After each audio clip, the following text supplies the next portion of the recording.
It's a personal relief for many Canadians to have been the last stop on the Underground Railroad. The place of freedom, sanctuary, kindness, humanity.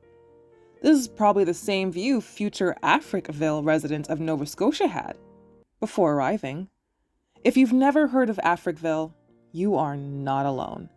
Africville was a vibrant Black community established in 1848, just north of the city of Halifax. Residents there were forced to leave their homes just moments before they were destroyed by City Council. Let's get into some Canadian history not taught in schools.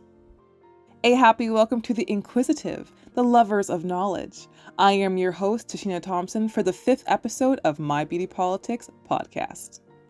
The capital city of Nova Scotia, Halifax, was founded in 1749. Enslaved Black people built roads in a large portion of that city.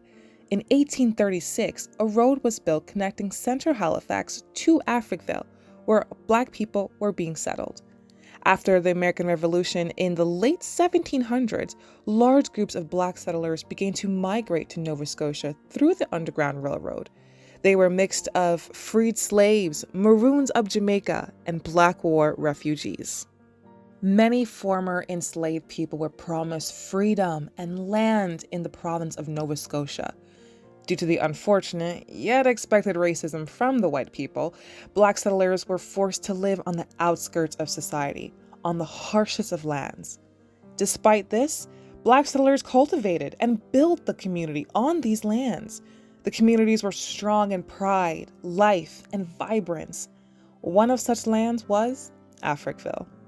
Located just north of the city of Halifax on the southern shore of the Bedford Basin Bay, Africville was a close-knit community. With their hands and skills, residents built a school, stores, post office, as well as the Seaview United Baptist Church in 1849.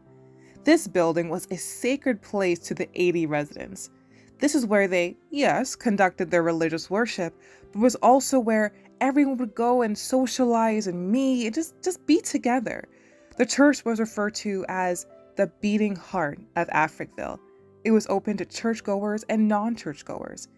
They held events like weddings, funerals, and baptisms. The baptisms held here got pretty famous. It brought even white Nova Scotians to line by the banks of the Bedford Basin to watch the singing church leave to baptize an adult in the basin waters. The residents of Africville ran fishing businesses. They sold their catch locally and throughout Halifax. Those with agricultural skills farmed the land. It wasn't much, but it was theirs, and it was paradise. It was a safe haven. Here, Black women could work as more than just a domestic servant. Children could swim in the pond and play hockey when the water froze over, and they could play baseball in the fields. Before the community of Africville was completely demolished by the city of Halifax in 1970, Africville became the home to 400 residents over the course of 150 years. The residents of Africville paid taxes to the city of Halifax, but were ignored and left to fend for themselves. They did not receive paved roads, running waters, or sewer. One can assume it's probably because the white residents of Halifax simply did not want them there or comfortable. And they sure let them know pretty quickly. Just around 10 years after the establishment of Africville, the city built a railroad track right through the Black Village in 1854. Many homes were expropriated and destroyed. Homeowners protested. Some said they were never paid for their home and land. This was a land of families. A speeding train with no crossing signals through your little town is not safe. Residents protested about the dangers of the speeding trains and the pollution it brought, and they all protested in vain. Their land was once again expropriated or taken away by the city for the railroad in 1912 and in the 1940s. This all seems kind of petty and unnecessary, very rude to do to a thriving community of families, but it seems like Halifax had an agenda. And just like the peacemaker in the Suicide Squad, They were thorough. So much so, the city of Halifax did not stop there. They got petty. I'm just kidding. The word is evil. They built undesirable services in Africville that they felt were either unsightly or hazardous to their communities.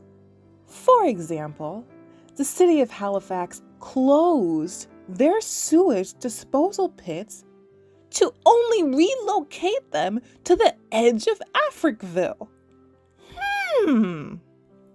Lest we forget how they also relocated their large open city dump there, which they themselves labeled a health hazard.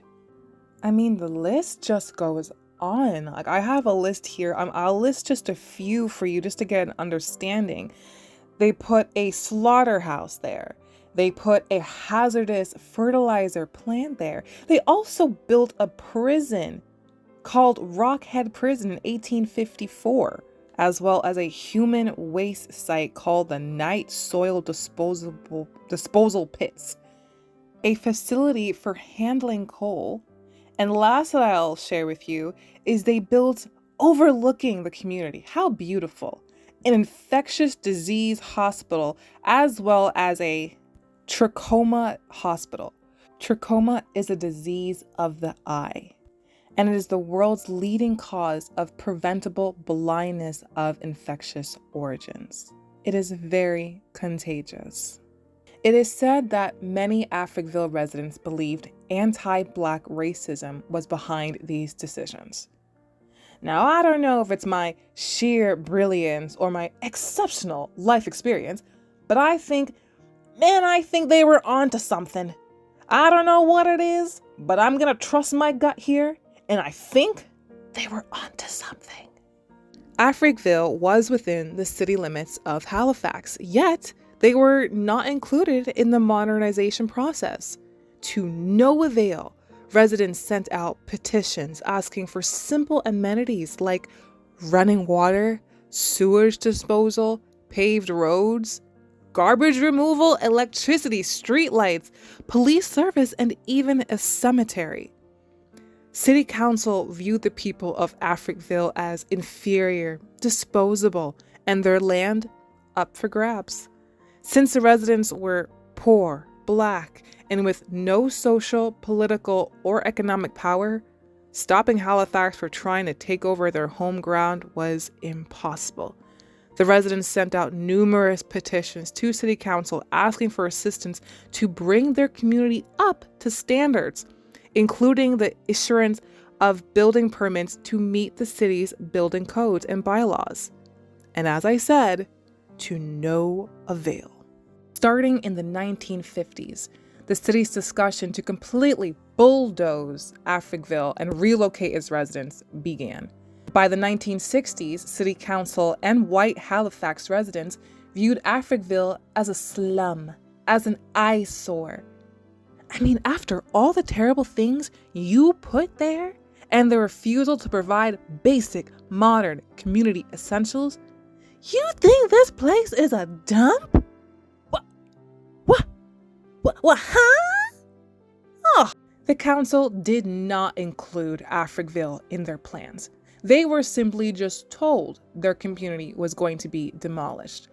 The people of Africville pleaded with the city to help them upgrade their community instead of just destroying it. But of course, they had no plans to care. Halifax was experiencing an industrial expansion, and City Council saw Africville as available land for their industrial use. Reports were prepared for the council in 1956 and 1957, recommending relocating residents to make way for industrial projects. And in 1962, the city approved these plans for an expressway to downtown Halifax that would just happen to run right over Africville. Would you believe they never even built it? The process of dismantling Africville started in 1965 and ended in 1970. It was worth the fight, but it is said that the residents of Africville were not surprised the city went through with the demolition. First to go, the building that held residents close and gave them a sense of family, unity. The Seaview United Baptist Church was destroyed at 3 o'clock in the morning. Residents were given only a few hours to pack their belongings before the bulldozers would arrive, bringing only what they could carry. Some residents came back from hospital stays to find their home had been destroyed. The safe haven of Africville was gone. The residents of Africville were promised urban renewal, where residents would be relocated to what the city described as superior housing in Halifax. Using dump trucks, the city publicly moved some residents to their poor housing or rented public housing. Some residents ran to other parts of the province. The true feelings of Halifax was solidified in a newspaper announcement while the community was being destroyed. It boldly read, "Soon Africville will be but a name, and in the not too distant future, that too, mercifully, will be forgotten." If this doesn't scream, "I have pure hate in my heart," I don't know what does.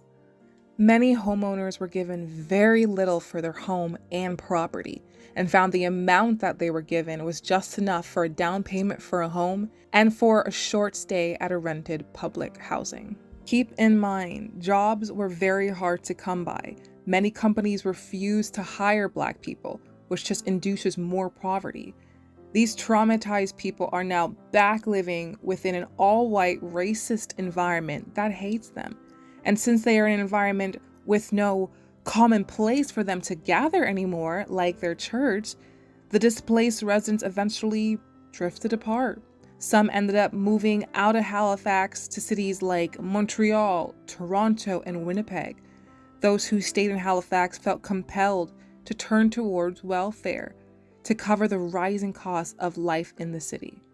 Despite the once difficult living conditions of Africville and the later growing reputation as a slum, residents generally maintain a very deep pride in their community.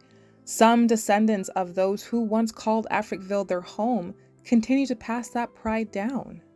In 1970, after the last property was demolished and the people of Africville gone, one man returned to live on that land, the land of his previous home, and remained there for 4 solid decades in a peaceful protest.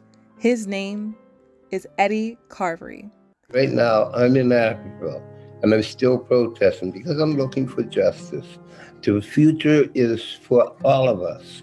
And what they did, they created a genocide that takes us out of the picture. And I'm saying, oh no, that can't happen. We're a part of the picture. And so the future is just as much in our hands as it was when we had our community there.